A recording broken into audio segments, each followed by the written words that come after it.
this year, but hoping actually that this way of doing things actually provides a lot of openness and transparency to everyone. Right now, we are live streamed. We will be, Sarah will be sharing her screen in a moment. So right now it's just all of us, just a few welcomes to everyone watching today. Thank you for joining us on the Ways and Means Committee. Thank you for being here to testify. We'll have 3 minutes of testimony. We have just 9 bills today, not too many people testifying. For those of you who are testifying, you will be led in per each bill, and after that bill is done, exit, or staff will have you exit and you can watch on the YouTube station. To members, it looks like some of you are having staff trying to come into the Zoom and we are not able to have them. They can watch on the YouTube channel. So looking like we have a quorum, we will begin our hearing with Delegate Karen Young, House Bill 10. Thank you very much. Oh, you're muted. There we go. Can you hear me now? Okay, good. Thanks. This bill should sound somewhat familiar to all of you.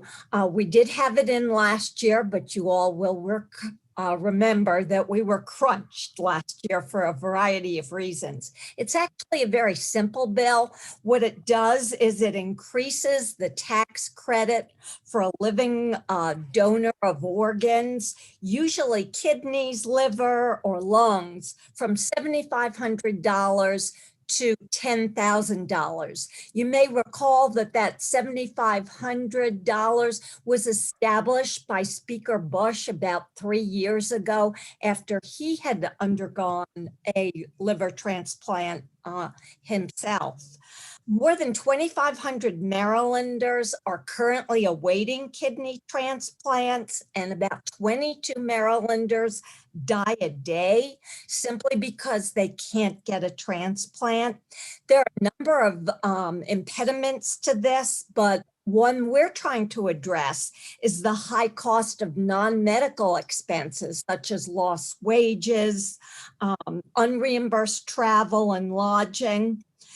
There has been a shortage, a decrease since 2005 of donors because of financial barriers, particularly among low-income individuals. I want to share some Maryland statistics. Actually, we had an increase in demand from 2017 to 2019. There was about a 21% increase in demand, but between 2019 and 2020, it's decreased by 11%. A variety of reasons for that. I'm sure the pandemic has a lot to do with it. But even more concerning than that is the ratio of living donors. Around 2017, the living donations were 40%. By 2019, it was down to 33%. And by 2020, it's down to 1 in 5 or 20%. Why is that important? Because the donations of living organs tend to be far more successful than when coming from a deceased individual. There are now 14 states, and in the interest of time, I won't read them off, that have raised their reimbursement, or not reimbursement, I'm sorry, tax credit to $10,000. And essentially from the fiscal note, this is practically revenue neutral. We're going to have a couple of people that are testifying after me, but I just want to recall some really compelling testimony from last year that many of you might remember. We had an Army veteran who testified, Kellen Leach. He was suffering from PTSD. Many of his comrades had been wounded, if not killed, and he was feeling guilty. And he connected on Facebook with Ellery Payton, who needed a kidney donation.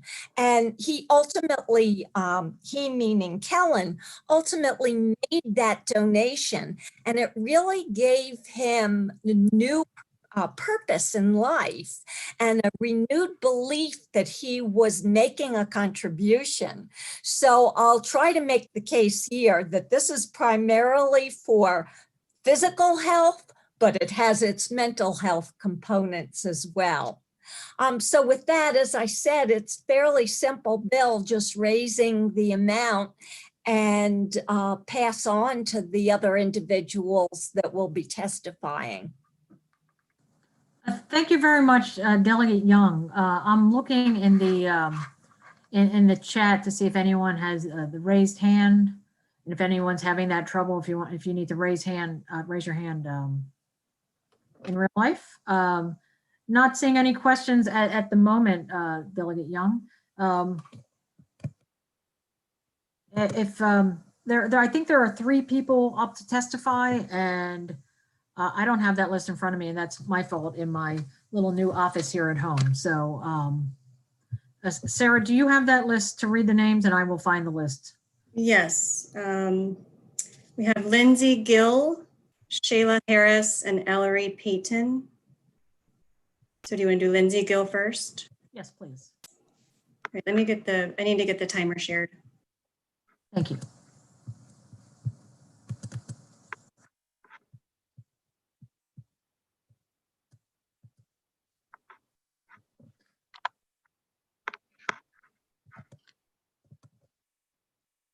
Hi, everyone. It's Lindsay Gill. I'm happy to start whenever it makes sense. All right. I think we're ready right now. Go ahead. Thank you. Fantastic. Good afternoon, everyone. Chairwoman Kaiser, Vice Chairman Washington, and members of the committee, thank you so much for the opportunity to testify on HB 10, a bill that would increase the amount of tax credits an organ donor can claim in qualified expenses from $7,500 to $10,000, and expands the definition of qualified expenses to include child elder care expenses and the out-of-pocket costs of any medications associated with organ donation. My name is Lindsay Gill. I'm the Associate Director of State Policy and Advocacy for the American Kidney Fund. We are an independent nonprofit headquartered in Rockville and are the nation's leading organization working on behalf of 37 million Americans living with kidney disease and the millions more at risk, with an unmatched scope of programs that support people wherever they are in their fight against kidney disease, from prevention through transplant. With programs that address early detection, disease management, financial assistance, clinical research, innovation and advocacy, no kidney organization impacts lives more than AKF. We are also one of the nation's top-rated nonprofits, investing 97 cents of every donated dollar in programs, and have also received the highest 4-star rating from Charity Navigator for 18 consecutive years, as well as the Platinum Seal of Transparency from GuideStar. A kidney transplant acts as a literal lifeline for patients suffering from kidney failure, offering the chance for a longer, healthier life. But the severe shortage of available organs from deceased donors in the United States means more than 2,100 Maryland residents must wait for someone to die to get a kidney, unless they can find a living donor. In 2020, living donors accounted for just 1 in 5 of Maryland's 389 kidney transplants. This bill could help increase the organs available for transplant by eliminating some of the financial barriers that may preclude someone from becoming a living donor. We believe that eliminating some of these financial hardships for organ donors, particularly while they are recovering from organ donation surgery, are not only sensible protections, but also good policy. For all these reasons, we encourage the passage of this legislation. Thank you again for the opportunity to speak with you today. Thank you very much. The next person testifying is Shayla Harris. Good afternoon, everyone. To the chair, vice chair, and the members of the committee, thank you for the opportunity to testify today. My name is Shayla Harris, and I received a kidney from my sister on February 24th, 2010. Organ donation saved my life, and I believe living organ donors are real-life superheroes who deserve to be supported by the state for the decision to save someone's life. During my pre-transplant process, my sister was finishing her final semester in college. She received approval from her university to finish her final semester remotely and move closer to me and the hospital. At the time, she didn't have many expenses since she had a full ride volleyball scholarship. But once she left school, she incurred costs such as rent, utilities, gas, food, as well as many other additional costs leading up to and post-surgery. Having the ability to receive tax credits for things such as medications would have made a big difference for her financially and would likely make a difference for others living organ donors. Being a living organ donor can make an immeasurable impact on someone's life. My sister's decision to be a donor certainly has made an impact on mine. I've been able to survive and thrive because of my sister. I have 2 beautiful boys at home, and if I had to spend this past decade on dialysis, that would not have happened. Getting a working kidney really gives you a new lease on life and allows you to pursue the life you've always wanted to live. But not everyone is as lucky as I have been. There are thousands of people in our state that need a transplant and whose health and life could be improved by the generosity of a living donor. We should do everything we can to support those who are willing to make such an important and life-changing donation. Thank you for your consideration and giving me the opportunity to testify today. Thank you, Ms. Harris. Ellery Payton? Yes, I'm here. Good afternoon to the chair, vice chair, and members of the committee. Thank you so very much for the opportunity to speak with you today. My name is Ellery Payton, and I am a 2-time kidney transplant recipient. I'm very lucky to be able to testify with you today, and it is only because of the people that came into my life, like Carolyn Pruton and Kellen Leach, who donated their kidney to me. My first kidney lasted about 10 years to transplant itself, but when it failed, I went back on dialysis for 18 months. But because I had those 10 great years, I knew I had to work hard to find someone to donate a kidney to me. Research shows that kidneys last longer when they come from a living donor instead of a deceased donor. You also have no control as to when you might receive the call that a deceased donor kidney is available. So I took the situation into my own hands. I called, texted, and messaged everyone I could think of because getting a new kidney was that important to me. I'm so very lucky that Kellen said yes, but as you know, and as you heard from him in his previous testimony, the transplant was delayed because he had to get his finances together to cover the cost of his recovery before he could go through with the kidney donation. I had the great fortune that nothing happened during those 2 months I had to wait, but something very well could have. People on dialysis are prone to infections and can also have detrimental side effects from doing dialysis 3 times a week for 4 hours each time. I don't wish the long 2-month wait on anyone, and while legislation would not have immediately put cash into Kellen's hands, it would have given him a peace of mind that he could have written off some of those expenses, such as the cost of medications and aftercare that he was going to experience. Please support this legislation and please support the people with kidney disease because a new kidney is a new lease on life. And I hope everyone can experience the generosity and kindness of people like Kellen. Thank you. Thank you, Mr. Payton, and we're certainly glad for you that you were able to get that donation. Thank you. Members, does anyone have any questions for the witnesses? I'm looking at faces too as people figure out the raise hand feature. All right, seeing none, thank you all. We're done with the hearing on House Bill 10. Delegate Brooks, are you here for House Bill 74? Thank you.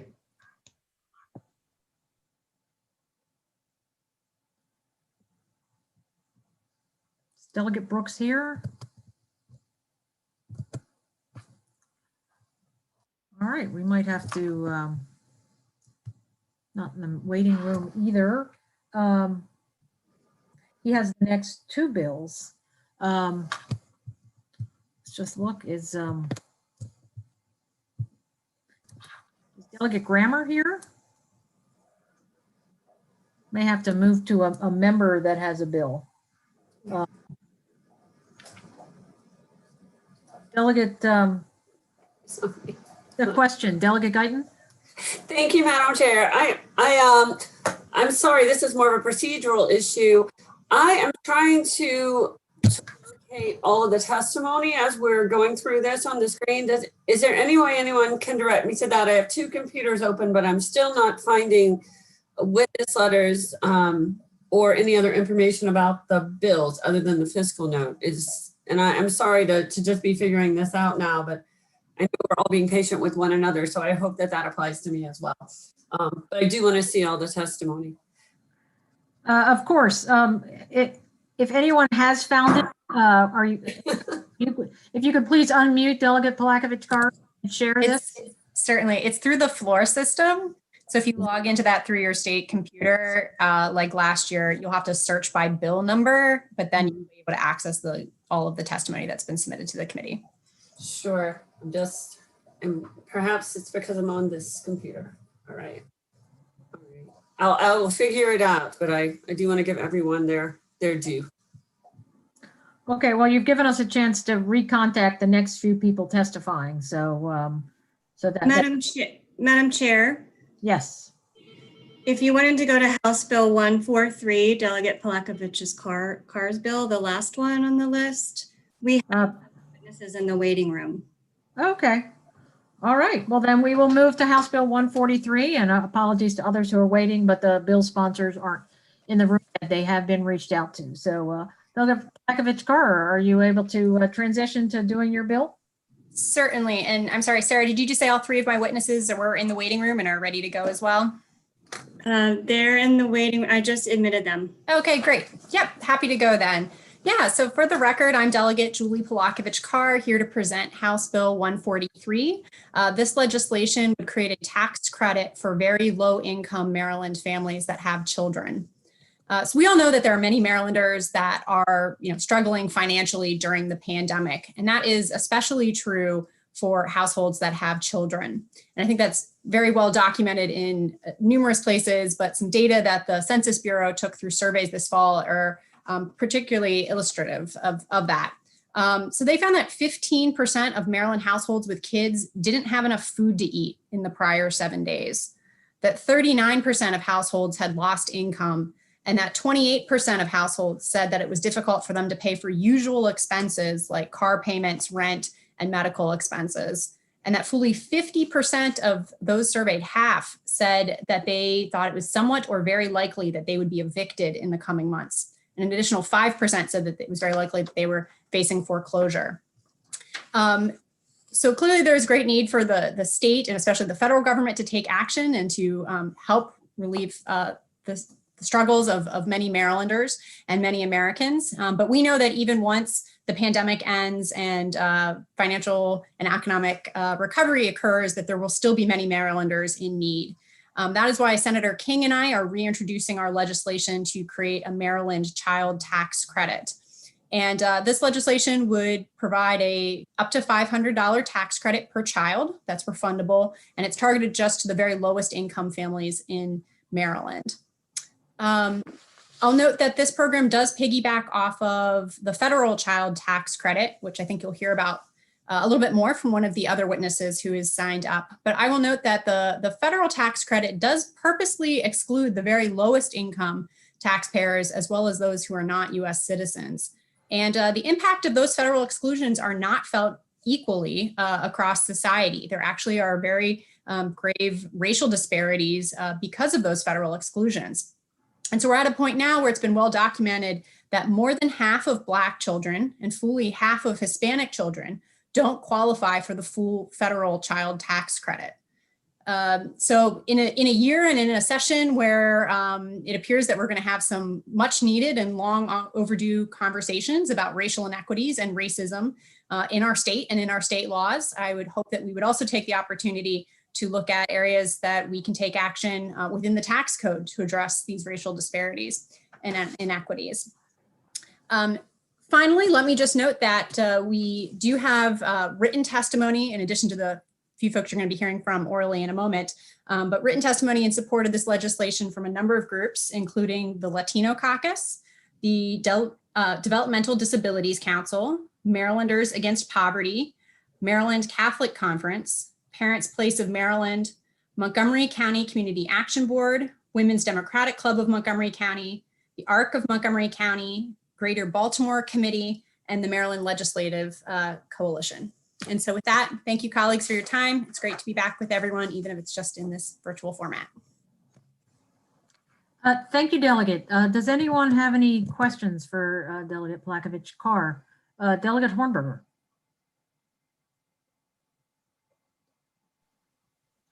Thank you, Madam Chair, and thank you for bringing this bill. One of the concerns with these style of tax credits is that many folks that are eligible for them don't often file their taxes because they are at that low income bracket. So my question to you would be, how do we ensure that folks that are eligible are actually filing their taxes? Because generally they're below the threshold of owing anything. Yeah, that's a great question. And I might actually ask you to re-ask that to one of the witnesses who'll be coming up shortly from the Maryland Cash Campaign, since they have direct experience in terms of working with very low income folks in terms of filing their taxes. If that's okay, Delegate. Sure. Yep. Thank you. Thank you, Madam Chair. Thank you. To members, any other questions for the sponsor? Not seeing any others, I'll call up the witnesses. Thank you, Delegate. We have Tanya Moore, and following her will be Callie Shumitz and Clinton McSherry. We'll start with Tanya Moore. Hello, everyone. Chairwoman Kaiser, Vice Chair Washington, and members of the committee. Thank you for the opportunity to provide testimony in support of House Bill 143. My name is Tanya Moore, and I am the Policy Manager for the Cash Campaign of Maryland. The Cash Campaign of Maryland promotes economic advancement for low to moderate income individuals and families in Baltimore and across Maryland. This bill will establish a Maryland Child Tax Credit. This Maryland Child Tax Credit will be for people who make under $6,000 and have a child under 6 years old or 17 years old with a disability. According to an analysis by the Maryland Center on Economic Policy, an estimated 34,000 kids in Maryland would fit this criterion. Families that earn under $6,000 face many financial challenges. Children that live in deep poverty have a hard time succeeding in school due to their families having less resources to devote to educational programs. Unfortunately, this causes children to be at a higher risk of falling behind their peers. This bill can improve parents' connections to the workforce, which will result in stronger families. Working can be expensive for families. Parents have to secure childcare, transportation, and other necessary support in order to be able to participate and remain in the workforce. By establishing a Maryland Child Tax Credit, families can receive money that can be directly used to manage some of these factors. For example, using money to manage factors such as securing childcare provides families an opportunity to increase their work hours, which can result in an increase of a family's income. Unfortunately, over the past year, COVID threatened the financial security of many families in Maryland.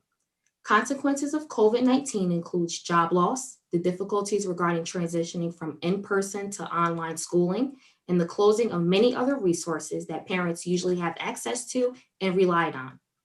House Bill 143 is another chance for the state to respond to the additional burdens the pandemic has placed on families over the past year. For these reasons, the Cash Campaign of Maryland supports House Bill 143 and encourage you to return a favorable report. Thank you again for the opportunity to testify. Thank you very much, Ms. Moore. Sorry that I mispronounced your first name. I apologize. The next person we have is Kaylee Shumitz.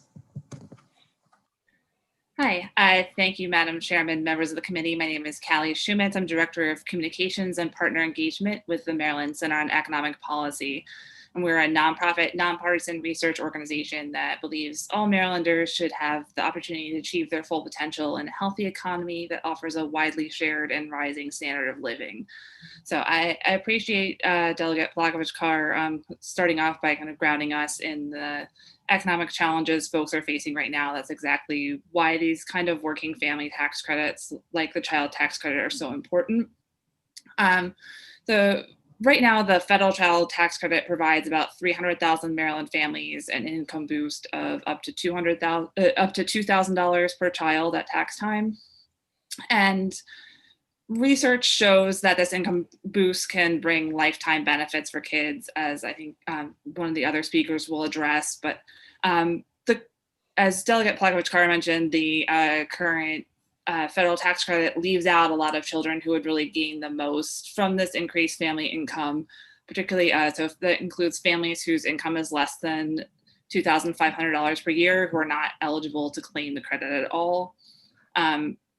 families with slightly higher incomes up to about $25,000 are able to claim a partial credit, but they're not eligible for the full $2,000 per child. And the 2017 federal tax overhaul expanded the maximum value of the credit from $1,000 to $2,000 per child, but it capped the refundable portion that is most helpful to low-income families at a lower amount, which shut out struggling families out of the biggest benefits. And that 2017 law was also the first time that children were required to have a social security number in order to be eligible for the full credit. So that taking much needed benefits away from about 1 million children nationwide. So House Bill 143 would guarantee low income families with young children a benefit of $500 per child. And it is also well targeted to benefit those families that are left out of the federal credit. Altogether, it would put about 17 million into the hands of thousands of families each year. And it's an important income boost that could help families afford more food, reading materials, even help with utilities, keeping electricity or heat on. So for these reasons, we would ask for a favorable report on House Bill 143. Thank you very much. Clinton McSherry?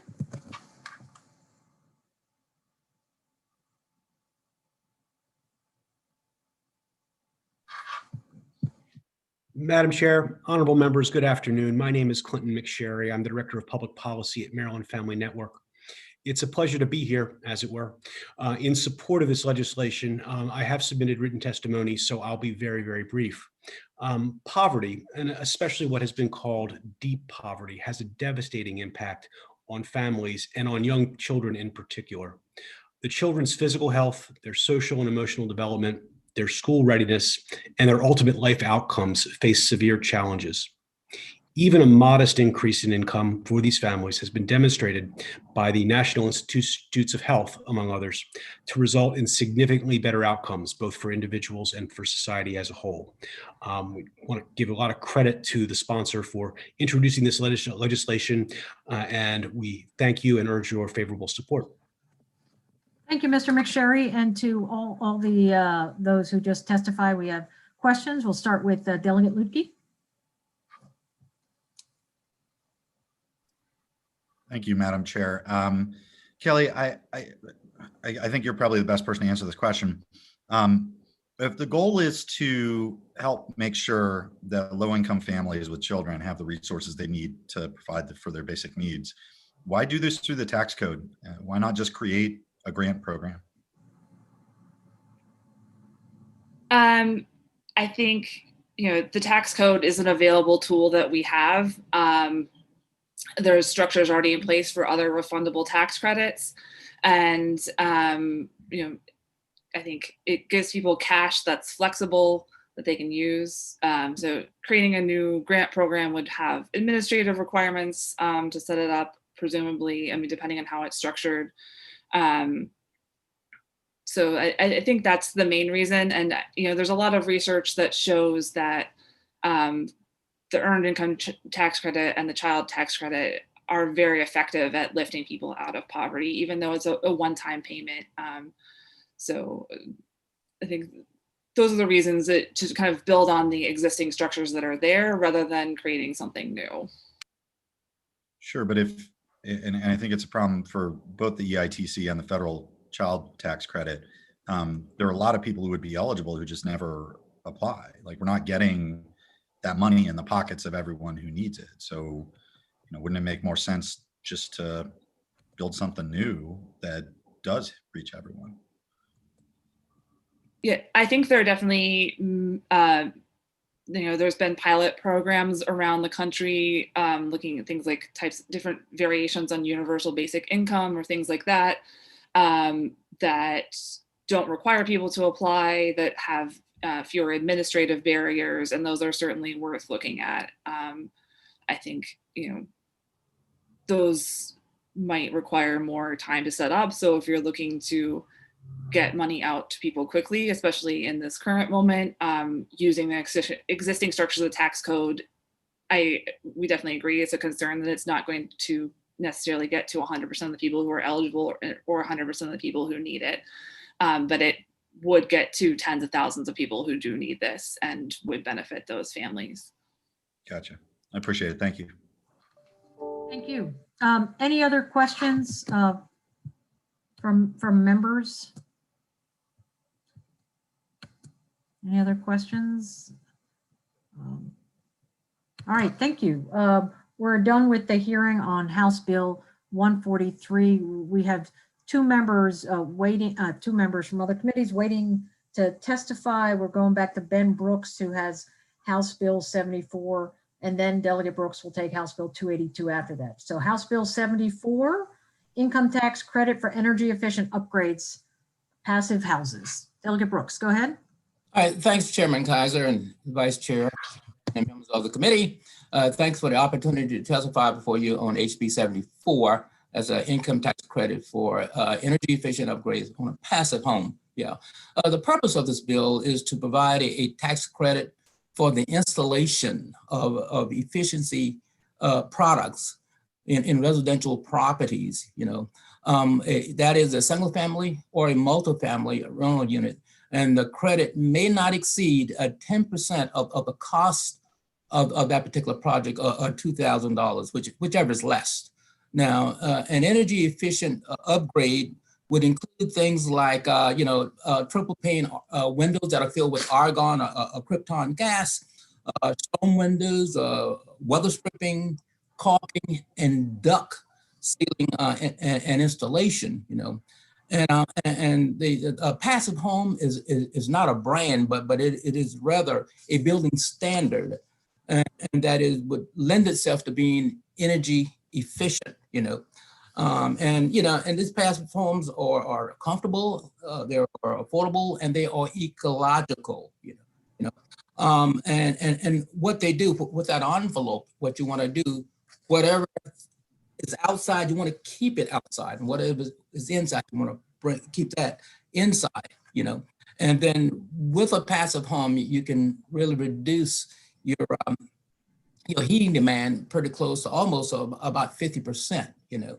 And then you can reduce your carbon emission around about 48%. You know, so just by planning and upgrading your house to the passive home standard. So I think HB 74 would provide an incentive for Marylanders to make their home a lot more energy efficient. And at the same time, sort of move us toward the CEJA, the Clean Energy Jobs Act, and help us arrive at that. And when it becomes really beneficial to both the state and to the taxpayers. So, and I've got favorable, there have been letters, favorable letters submitted on behalf of this bill by the PSC and Maryland Catholic Charities, Maryland Realtors, and as well as the Lower Shore Progressive Caucus. So with that, I would ask for a favorable report, and I will entertain any questions that you might have. Delegate Brooks, appreciate that. Good to see you this year. It's good to see you as well, Madam Chair. Thank you. Members, does anyone have a question for Delegate Brooks? Yes, Delegate Long.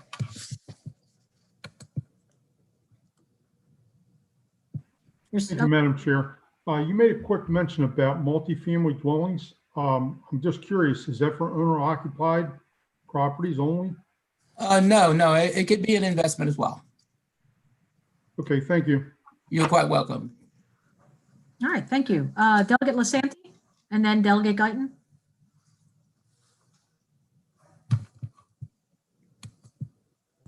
Sorry, there we go. Delegate Brooks, thank you very much. Great bill. I really appreciate it. My question to you is the energy tax credits that the fund that is already set aside that comes off of that's created by the fee that's on your energy bill. Oh, you're talking about the Empower? Yes. Okay. Is there a way to use the purpose of your bill to culminate these, to combine these funds so that there is basically a larger pot of money to tap into Because I mean, this is a very important issue to get people's homes more energy efficient and to make that pot more available to people. Okay, but this would probably benefit mostly those individuals who will not qualify for the energy efficiency under Empower. Yeah. Okay. So yeah, so that's what we had in mind with this, to make it available to everyone. To a larger universe. Yes. Yes. Okay. All right. Thank you for that clarification. Yeah, sure. You're quite welcome. All right, Delegate Guyton, you're already unmuted. Right. Thank you, Madam Chair, and thank you, Delegate Brooks, for bringing this bill forward. I have a question, and it may be similar to what Delegate Lastanti just asked, relating to tax credits that are already in effect for homeowners to actually make those sorts of changes on a bigger level, things like geothermal and solar power. So is this bill, it doesn't affect any of that at all, correct? It's only adding, it looks like, some very particular things that has to do with ductwork and replacement of windows as its own tax credit. You're probably thinking about the ITC, the investment tax credit, which is a federal bill, and in actuality, that the ITC is being phased out. I think down to what, 22%, and we initially started off at 30%, and in 2020 it dropped to 26%. Now it's 22%, and then for 2022 it's going to be phased out completely. We're hoping that I spoke to our senator, see if we can't get that reinstituted, because we all know you want to give incentive to get people to do what they can to help, reduce the carbon emission and whatnot, and do these things to help the renewables. But this bill would be in addition to that. And here again, this is a state-wide bill as opposed to a federal bill. Okay, I guess my question, the end of that question was that this seems incredibly limited, the things that we're giving credits to do. Insulation, windows, and weather stripping, pretty much. Yeah, but this is the benefit here is the fact that you're doing things, you're going to benefit in the sense that you're going to reduce your utility costs substantially. And I've heard that the passive home could reduce that cost by around about 80%. So there are tremendous savings there, even though this is limited in scope as the amount. But overall, when you look at it holistically, the savings there are really profound. Okay, thank you very much. You're quite welcome. All right, thank you. Are there any other questions for Delegate Brooks? Thank you. We're done with the hearing on House Bill 74. Delegate Brooks, House Bill 282, and you have one witness for this bill. Yes, okay. Thanks again, Chairman Kaiser and members of the committee. For the record, I'm Delegate Ben Brooks, and I want to thank you for allowing me to testify on behalf of House Bill 282. And this is a subtraction modification for centenarians. The purpose of this bill is to provide a tax credit on the first $50,000 of income for those individuals who have reached the age of 100 years old, 100 years young. May I restate that? Yeah. And according to the Comptroller's Office, there are about 850 taxpayers who have reached the age of 100 in the state of Maryland. And out of that, about 850 of those taxpayers, there are 850 taxpayers who have reached the age of 100. And out of that, 410 of those would benefit from this program, and I think this would be our way of showing some level of appreciation for those individuals who have been fortunate enough to reach that age of 100. And I think if you have reached that age, you probably paid a lot of taxes in your lifetime. And just for disclosure purposes, it will be another 30 years before I reach that age. But for that reason, I'm asking for a favorable report on the centenarian bill. Thanks, and I'll entertain any questions. Well, thank you, Delegate Brooks, and thank you for that disclosure. Though none of us really believe you'll get there that soon. So, Okay. Any questions for the delegate? We do have one person signed up, Karen Kala. Is Karen here? Ah, Chair. maybe it's Tammy Bresnahan from AARP? Yes, yes. Okay. Okay. She can go on. And while we're waiting for Tammy, I just wanted to disclose also that we've got favorable support from AARP and the Maryland Catholic Conference. All right, excellent. Bresnahan? Madam Chair. Yeah, while we're waiting for our witness, sure. Delegate Ivy? Thank you, Madam Chair, and thank you, Delegate Brooks, for bringing this piece of legislation. Very, very important to so many intergenerational families, that are all living under one house, one roof. My grandfather, he didn't quite make it to 100, but at the later stages of his life, he was really able to help out my family, my brothers specifically, with the income that he did have. So my question was, I was looking for the fiscal note and I couldn't find it. But if we, as a committee, could look into how much of an impact this would have, if we also considered just giving them, even further reduction on their tax burden or responsibility, just something for us to consider, of course. But I know that these individuals are anchors for their families, and for so many minority communities, sometimes these are individuals who are really, really making sure that the next generation has a solid foundation to stand on. So thank you for this bill. Thank you. Delegate, was there any question?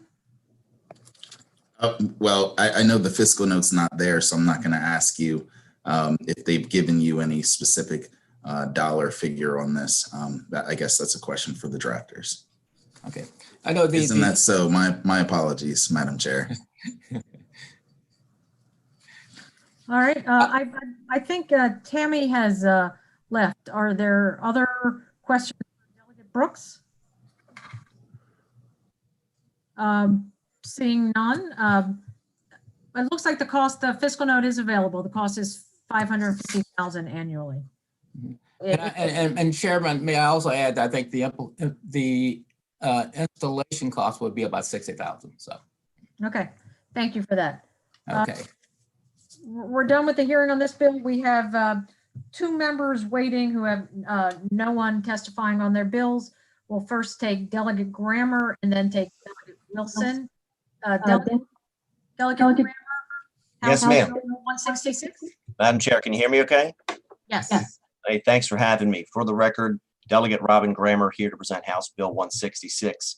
House Bill 166 phases out the state taxation of common retirement incomes over 3 years. It is increasingly difficult to afford to retire in Maryland, and I feel our taxation of retirement income is a major contributor. Property taxes, water and energy bills, phone, television, and internet bills, rent, you can count on the cost of these daily expenditures to increase every year.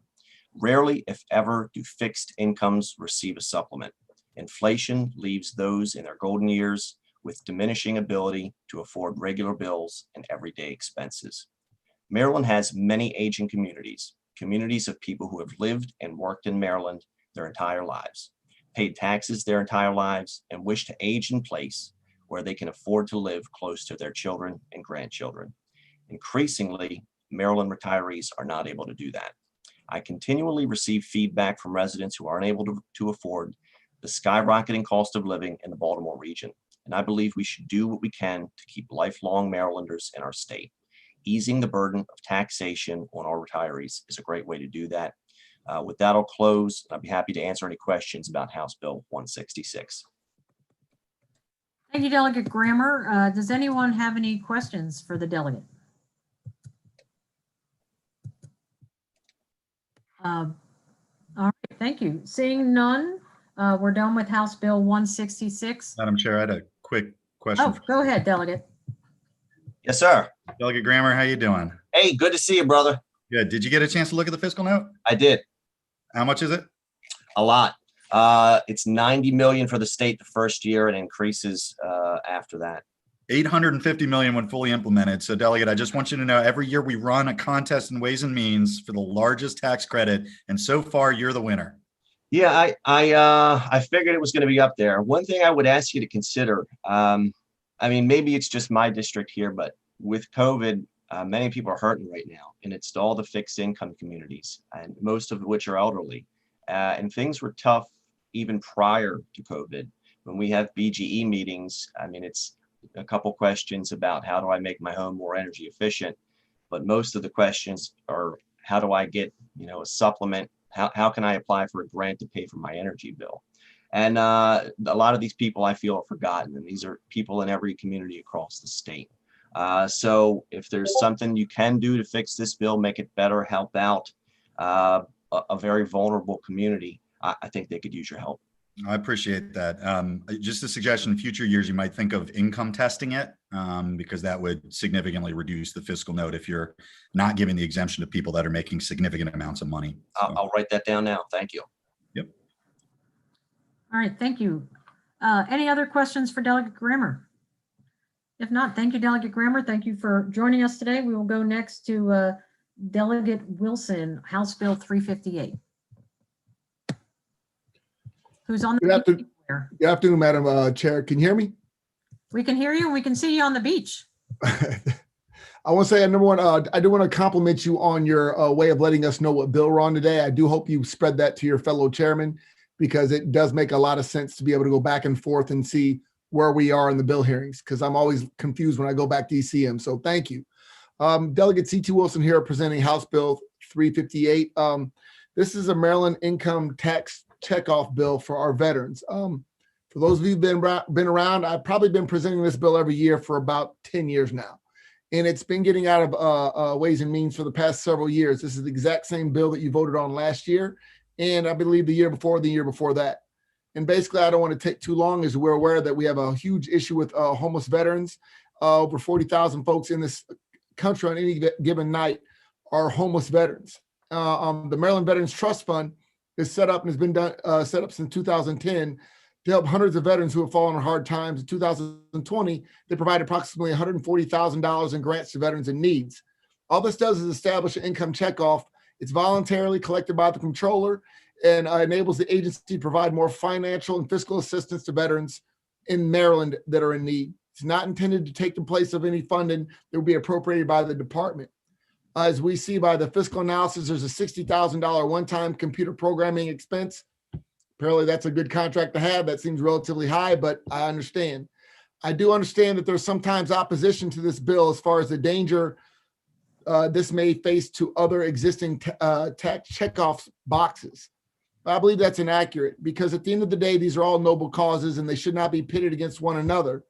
And basically to argue that in comparison, meaning that suggesting that this income tax checkoff is less worthy of the opportunity to receive funds voluntarily than other individual programs. We don't need to compete. We can all get along together. In conclusion, the veterans have sacrificed a great deal for this country, put their lives on the line for us. All I ask is people have the opportunity to voluntarily donate something to our veterans, keep them out of the streets, especially during these difficult times.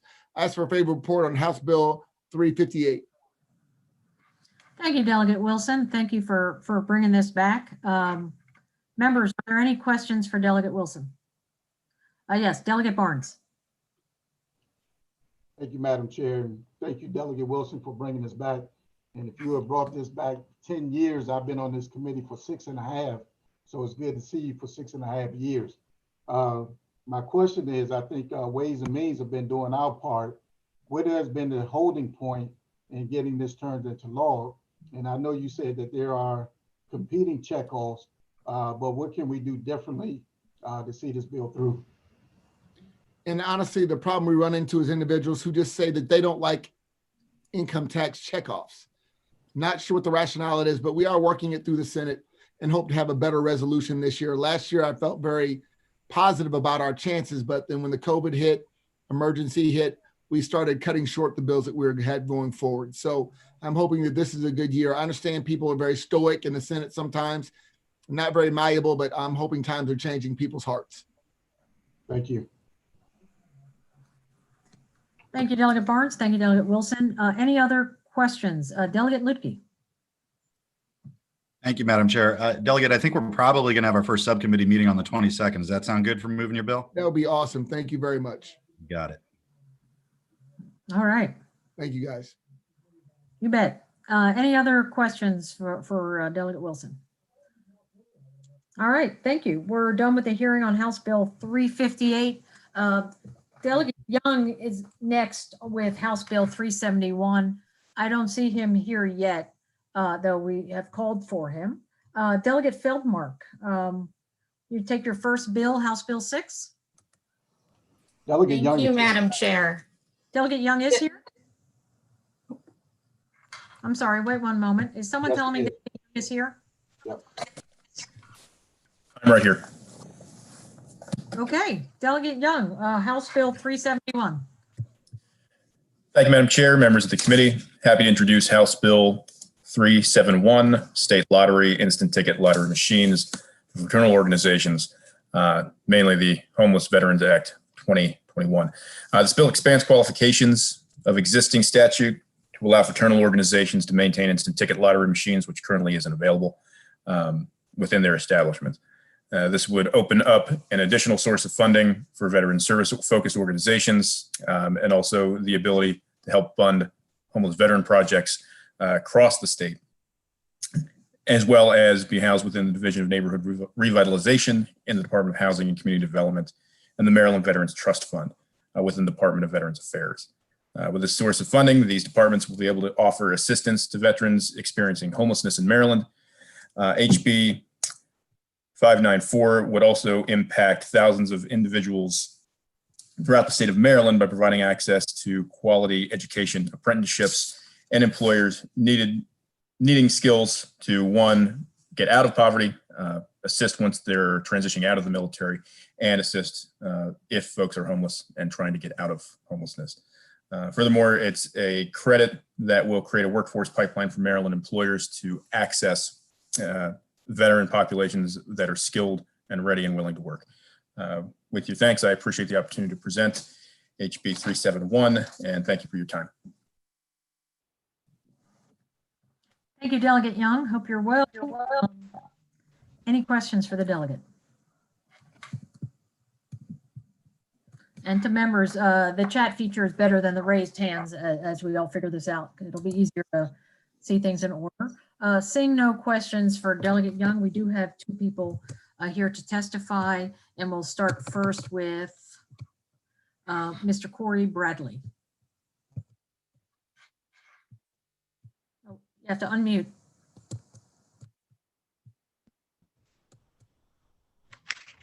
All right, you're unmuted.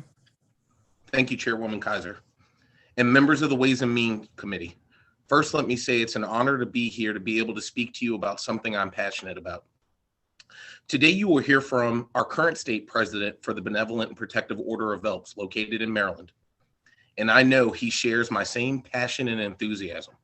I know he'll do an amazing job of explaining who we are, what we do, and the financial impact COVID-19 has had on our lodges. I just want to take a few moments to share my story. My name is Brandon Corey Bradley, and I'm a resident of Anne Arundel County and a lifelong Marylander. I joined the Elks Lodge a little over 11 years ago because I wanted to be an active member of my community. I wanted to be a better American, a better Marylander, and I truly believe it takes a village to raise a child. After going through initiation, I was approached about volunteering to cook at a few events. Little did I know this would be the start of an amazing journey. Since joining, I've held multiple positions within my lodge as well as the state association. I've been able to give countless hours to those less fortunate through working with veterans, molding our youth, donating to first responders, and then raising my two children to be Americans that I would be proud of. My two children, who are 9 and 11, have been raised in the Elks. They enjoy coming to the lodge, giving back to the community, and are proud of their father and the things that we as Elks have accomplished. I want them to have a better understanding of what it means to give back. I sit here today as the Government Relations Chair for the state of Maryland. It's a position that comes with a lot of responsibilities, like speaking here today. It's also extremely rewarding. I try to do my best to spread the word about the great things that the Elks have done and will do going forward. Lodges in the state have been impactful with children with special needs, bringing drug awareness and prevention to their community, empowering Boy Scouts, supporting multiple veterans organizations across the state through locating housing, furniture, and supplies, and donating thousands in the form of scholarships. I stand here proudly with the Elks, knowing that at the end of 2020, at the end of our 2020 fiscal year, we donated more than $6.5 million back to the community in the state of Maryland through volunteer hours, miles traveled, and cash contributions. Supporting House Bill 371 would allow the lodges on the Western Shore to continue the work they're already doing. It increases the charity that's already spread throughout Maryland. Charity that comes in the form of holiday baskets, feeding needy families, taking a veterans group to a baseball game, and providing snacks to local schools. Supporting House Bill 371 is a means to allow the Elks to continue the great work that they have done for more than 150 years. Thank you for hearing my testimony today. Thank you, Mr. Bradley. Right under the wire. All right, the next person we have to testify is Mr. Stuart Burgoon. Madam Chair and members of the Ways and Means Committee, I could not have said it as well as my friend Corey Bradley could say. My name is Stuart A. Burgoon, and I reside in Glen Burnie, Maryland. I am a 20-year member of the Benevolent Protective Order of Elks, Glen Burnie Lodge 2266, and I currently serve as our Maryland State President. We're 20,000 proud members serving our charities and communities. You may be aware our organization support many charities in our community, veterans hospitals, VA centers, youth scholarships. We are second, the Elks are second only to the U.S. government in our scholarship funding. Our 140-acre Camp Barrett facility in Crownsville lets hundreds of children enjoy the summer camp experience as well as Boy and Girl Scout troops. The camp serves many organizations, Fisher House, Trucking for Troops, Army of Hope, and to name a few others, Welcome Home program. We have many families with our holiday baskets and making Christmas happy for many children who are less fortunate. The COVID did not allow us to have many of these activities as we normally do. Lodges in and around the county actually had to shut down during our busiest holiday giving season. This all takes money. Unfortunately, since the outbreak of COVID-19 pandemic, we went from a 3-year high membership to a delinquency of 15%. Not to mention some of our own families' financial difficulties. These lost monies from members not renewing their dues and not knowing when we can 100% support our community again has made it tough. It is now 2021. We're 10 months into this with so many unknowns, closures, limited hours, limited capacities, to name a few. And I can't come up with a full total financial burden from our lost revenues, but we're looking at probably a 50 to 75% loss, as are many of our local businesses. Some are closed, some are facing closing decisions, and some are Elks Lodge facing those same problems. I'm asking you to support the gaming legislation, which will allow our fraternal organization to continue the great work we do in our community. With support, the ticket lottery machines HB 71, Slots for Homeless Veterans Bill. The increased revenue from gaming in our fraternal lodges would allow us to continue and support all the charitable work that we do. The bill would strengthen our lodges in our communities and assist our homeless veterans. I appreciate you giving us the opportunity before this committee, and thank you all for any support or passage. And we would entertain any questions at this time. Thank you. Thank you, Mr. Burgoon. Thank you, both of you gentlemen, for testifying today. I think to anyone who's watching or has somebody watching, I think the YouTube is frozen on a prior part. So hopefully the verbal part is working right now. We do have some questions, gentlemen. Delegate Ebersole. Thank you, Madam Chair. So reading the fiscal note, it says that there are 250 organizations. None of them are currently eligible. Is that correct? Do I have that right? To have these additional machines? At this time, as far as I know, the machines are available on the Eastern Shore, and some of our American Legions and VFWs have those available in their venues already. Right, because those counties are excluded. So this would create, the new machines would mostly be in the west of the Chesapeake Bay in this particular case. Is that right? Yes, sir, that is correct. Okay. And we're looking at 5 new machines. Do we have any idea how many of new lodges would be eligible to add 5 machines? I believe, Corey, if I'm not mistaken, it's 20 to 25. Is that correct? It's about 22 lodges on the Western Shore, and that's just Elks lodges. That doesn't include the Moose or any Eagles, any other fraternal organization. But this bill would allow all fraternal organizations to be able to get slot machines. So the total number you just gave me is just for Elks, not for the entire group. Do we know the total number that would then become eligible that was not eligible before, or do we need to look that one up? I cannot speak for the other organizations as I am representing the Elks at this time, but I know there's several Moose lodges and organizations and other nonprofit charitable organizations that this would help as well. Delegate Ebersol, this is Delegate Young. I'll be getting those now. Thanks. Thank you, Delegate Young. Delegate Ebersol, did you have another question? Or anyone else? Any other members have a question? All right, thank you, Delegate Young. Thank you to both gentlemen here testifying.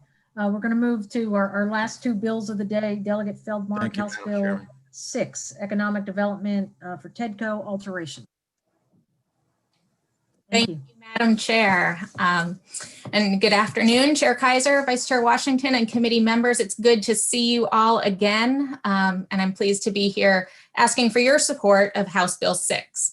I want to start off by thanking you for your support last year of House Bill 1002, which proposed changing the title of TEDCO's Executive Director to Chief Executive Officer.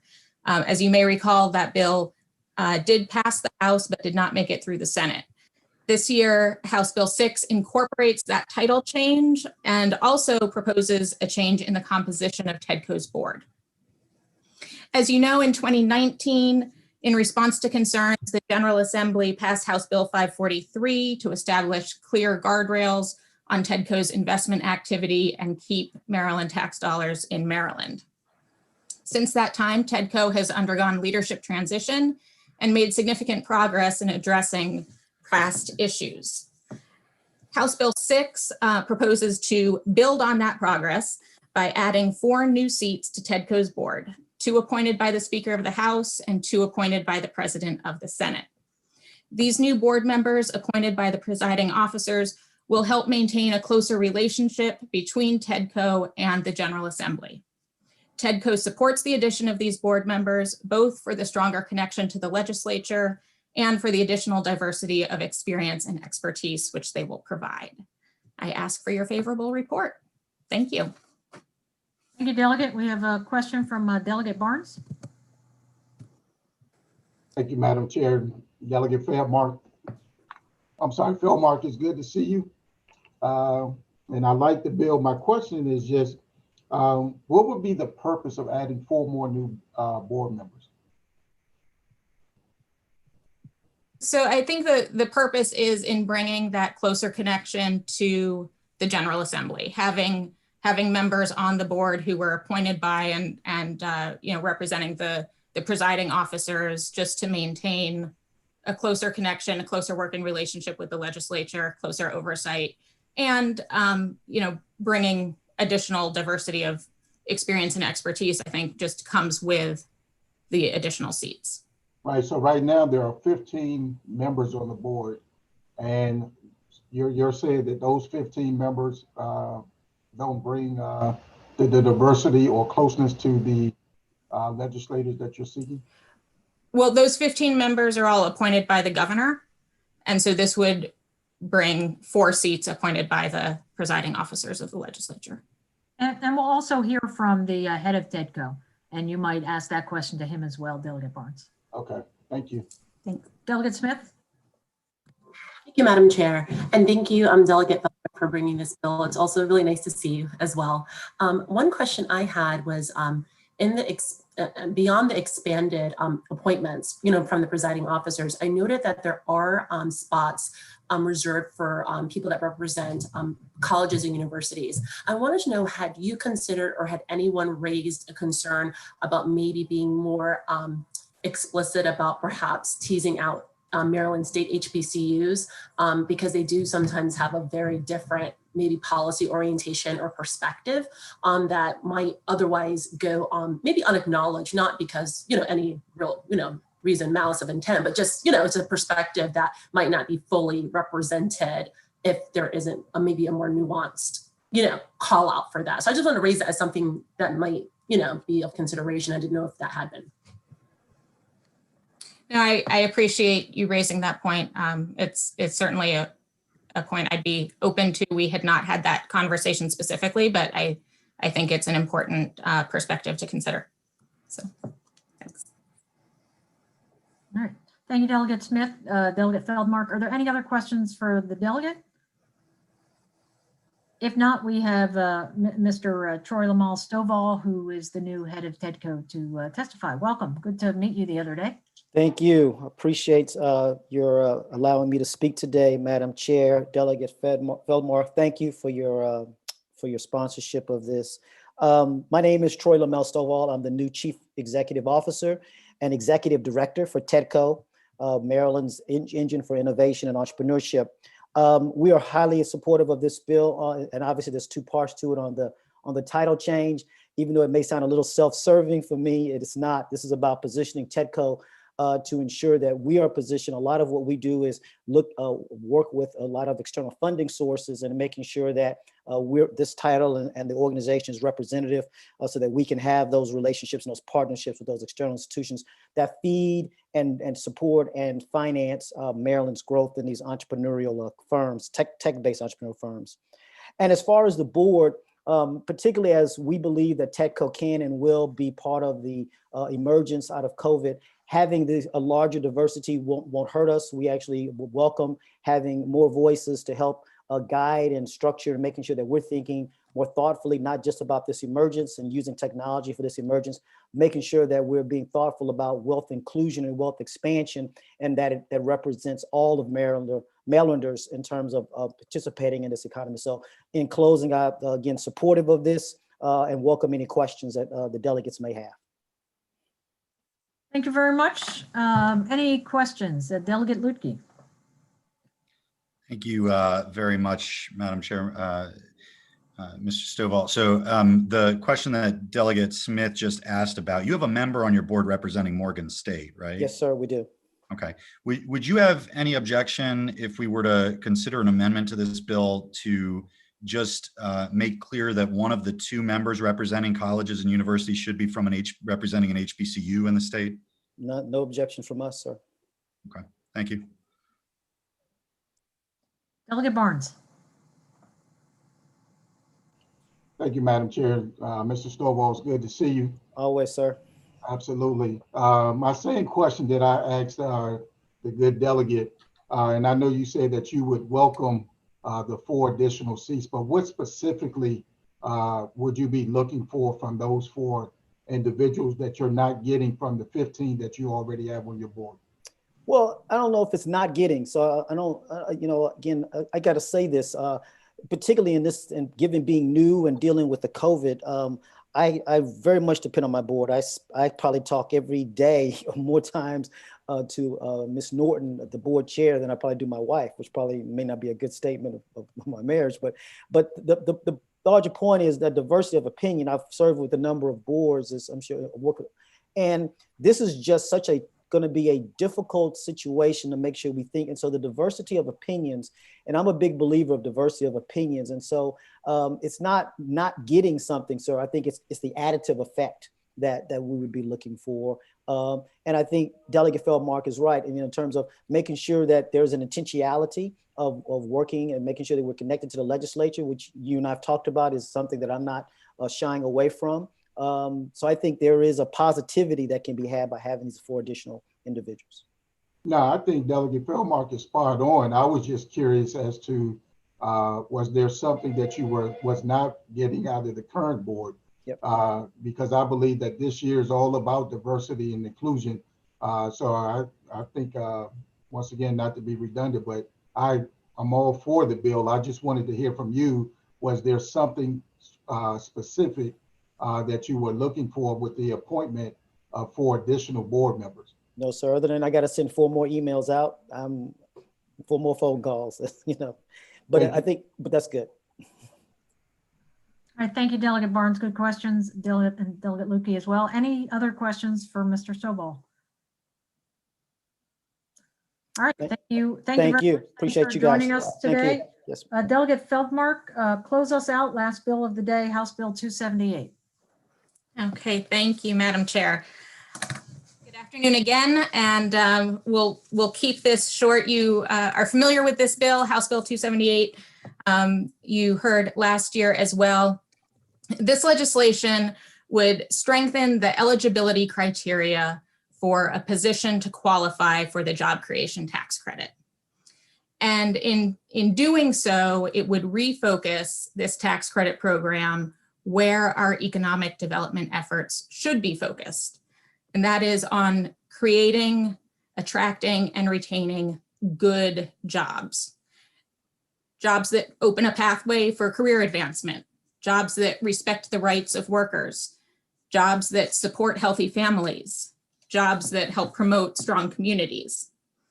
The current standard, 120% of minimum wage, is not sufficient. There is no jurisdiction in Maryland where 120% of minimum wage is enough for a single adult to live with any semblance of financial stability. If that adult happens to be a parent, it's not even enough for basic survival. The bottom line is this: the state of Maryland should not be in the business of subsidizing jobs that don't pay a basic living wage.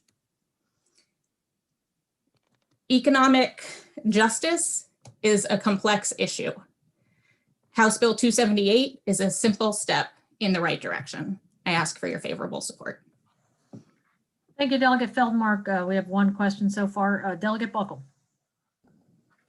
Thank you, Madam Chair. Delegate Feldmark, I support, I think we've had conversations about this, but my concern is that as so many things in Maryland, one size does not fit all. So I did some math. Please rely on Chairman Kaiser's math and not my math. I went to law school to avoid math, but I did some math while I was looking at this, and what I came 120% of the minimum wage when it goes to $15 an hour in a few years would be $18 an hour, I think. And 100%, good math. Good math, there we go. 150% of the minimum wage when we go to $15 an hour would be $22.50. And so I can tell you that where I live and in Washington County, and I suspect in Somerset County and Dorchester County and Kent County and other places, $18 to $22.50 an hour jobs are jobs that we try to get. They're jobs that we try to attract, whether they're logistics jobs, light manufacturing jobs, things of that nature. And so my concern is I have no problem with in the I-95 corridor, perhaps Montgomery County, Howard County, those are not jobs that are the focus of your economic development efforts. And maybe they can't meet your costs of living analysis in terms of housing and other things. But do you have any objection to recognizing that maybe what's good for those areas in terms of these requirements don't fit our areas and they should be adjusted regionally? Well, I appreciate the differences in cost of living. And you may be familiar with the work the United Way has done around ALICE, right? Limited income constrained employed. So focusing on the working poor, okay? And they have done a detailed analysis county by county through Maryland of what wages are required for a basic survival budget and what they call a household stability budget. So the numbers I have in front of me are a little bit older. They're from 2016, but for one adult with one school-age child to have a stable household budget, in Allegheny County requires an hourly wage of $30.33. In Garrett County, it's $29.87. So I understand your point, but I think we should be working together to raise the bar in all parts of Maryland, and especially in positions that we're subsidizing, we should expect that. So I would like to help raise that standard across the state. What was the number you Delegate said? Buckle, do you have Allegheny another question? I did. I just want to follow up this report, and I'm familiar with Alice, although I don't have it in front of me. If in Allegheny County you got, let's just say $30 an hour, I think you said $30 plus so many cents an hour, would be what you need for one adult and one child to live. Work a 35-hour week. Again, don't rely on my math, but that's over $1,000 a week in gross wages. And I can tell you that in Allegheny County, the median household income, not individual income, household income is less than $50,000. That's middle class. That's median. So I'm wondering, I mean, it's your bill, and you can decide to go with it, but I do think that different places are different, and however they did those calculations, if you did this and the state said you can only apply the JCTC to 120% bills, there would be many counties and regions of this state that would lose quite a bit from the JCTC, and I'd like to work with you to try to avoid that. But I appreciate that data. Thank you. And I appreciate that focus on median income, but I think when median income is that far off from the cost of living, we need to be working on raising the median income, not adjusting our goals down to it. Thank you, Delegate. We have one person signed up to testify today. Chuck Cook, welcome. Thank you, Madam Chair. Thank you, members of the committee. And thank you to our sponsor and co-sponsors on this bill. We worked last year on this same bill, working on it obviously this year. It's a large priority for labor to provide and put in more standards. The delegate went over the nuts and bolts of it. I think one thing that we kind of focused on in the last discussion there was about the 120 versus 150, but the standards here are more comprehensive than that. It's employer-paid healthcare. It's employer-provided retirement program. This is broader than just income. So, for instance, when we were talking before on another bill about retirement income checkoff and exempting it from taxes, and you're talking about folks on a fixed income, well, wouldn't it be good if we applied these same standards so that those people on that fixed income actually have a good retirement to go to at the end? So let me look at some numbers real quick. We talked about $22 an hour. That's $44,000 a year. Okay, that would be including healthcare, retirement. This is now, remember, this is to receive $3,000 per eligible person from taxpayers. This is just to receive $3,000 per. Under the current bill, it would be $18 an hour or $36,000 a year with no health care, no retirement, no job security, right? So I think that it's important for us when we're looking at job creation tax credits, any tax credits we make for companies to give them an inducement or entice them to come to Maryland and create jobs, is we got to speak with our values to say, we want you to come to Maryland, we want you to create jobs, but we want you to create good jobs. Now, I'm originally from Wycomico County, have family in Somerset County and Worcester County down on the Lower Eastern Shore. I don't want them to get paid less because that's where they live, right? The value of their labor is the value of their labor. And if we're going to provide tax dollars from Maryland workers, the largest amount that's paid in the 5 quintiles is between the second, middle, and fourth. If we're taking their tax dollars to give to companies to create jobs, we need to ensure that we're creating the best jobs possible. That's not saying that jobs that pay $14, $12, $11 an hour aren't necessary. They are. But if we're going to give tax dollars from Maryland workers to businesses to create more Maryland workers, we need to have standards on there. We need to say, hey, we are investors in your business. We are investing in you to create these good jobs. And our return on that investment are good paying jobs. So with that, and my 20 seconds left, I want to thank you guys. We feel very passionately about this. Our tax policy should be designed specifically for good jobs. And if we're giving away taxpayers' dollars, it needs to be given away in a way that's going to give us the highest return on investment that we can get as taxpayers. Thank you. Thank you. Mr. Cook, are there any questions for Mr. Cook? All right. Oh, yes, Delegate Hartman. Thank you, Madam Chair. Question for you to your comment about the wages should be the same from county to county. Should housing costs be the same county to county? I'm not a housing expert, unfortunately, Delegate. I can tell you there's a huge disparity between housing costs in Central Maryland and the Eastern Shore. So I think it's all relative. No, I agree. Having bought a house in Wycomico County and a house in Anne Arundel County, I can absolutely agree that there's a huge disparity in the price of houses. So with that knowledge, I'm having a hard time understanding the justification for the salary difference.